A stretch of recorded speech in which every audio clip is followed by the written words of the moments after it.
I hope that Jews will find ways to get engaged in Judaism in whatever means that motivates them or inspires them. There is no one path. They say Shivim Panim LaTorah, there's 70 ways to get into the Torah.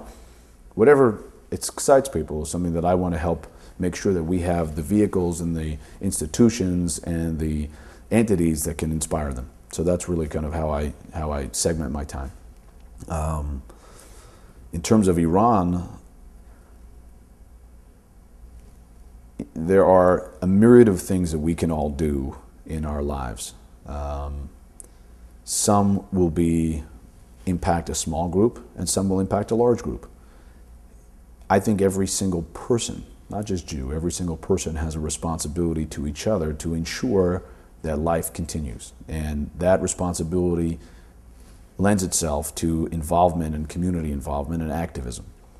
Activism, when you see a threat, an emerging threat, and you don't respond to it, well, then you are somewhat responsible. Even in this week's parasha, in Ki Tetzeh, it talks about if you walk by and you see your neighbor's donkey or cow that has fallen, you have a responsibility to pick that up. Well, it's the same thing here on a much, much more important scale. We have an obligation to make sure that the state of Israel continues and exists and is strong. We have an obligation to make sure that America continues and exists and is strong. And when somebody, anyone, gets up for whatever reasons they have and threatens that existence, if we don't do something, whatever we can, then we're partly involved. Excuse me, then we're partly responsible. And that's our mandate as citizens of the world. Some people take that more seriously, some people take it less seriously. So that's, as for Iran, I would encourage people to do anything they possibly can. And that means reaching out to friends, it means reaching out to coalitions, it means building coalitions, it means protesting, it means writing letters.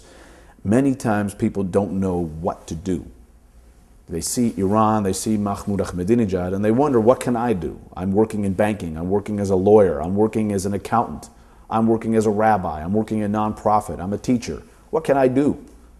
Well, first and foremost, whichever environment you're in, you can influence that environment. You can talk to that environment about this threat. If you're a teacher, talk to your class. If you're an accountant, talk to your clients. If you're a lawyer, talk to your peers and your colleagues, your partners, and your clients.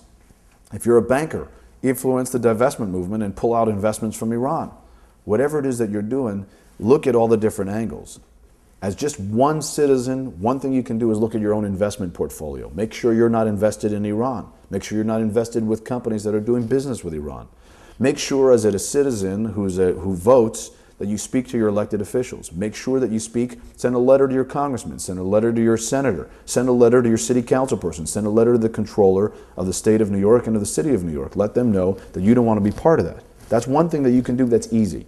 If you can't get the addresses, go to any one of the sites, just Google Billy Thompson, the Google Tom DiNapoli, and you'll get their addresses. Go to AIPAC and you can get the senators and congressmen. Second thing you can do, show up on September 22nd. Showing up on September 22nd makes you part of this broader community that will stand together to raise their voices against the threats of annihilation and the threats of destruction that Iran is saying clearly. Third, you can motivate other people to join you. Fourth, you can come give out flyers to people. And if you have other ideas, come forward. You can reach any of us at www.cyjp.org.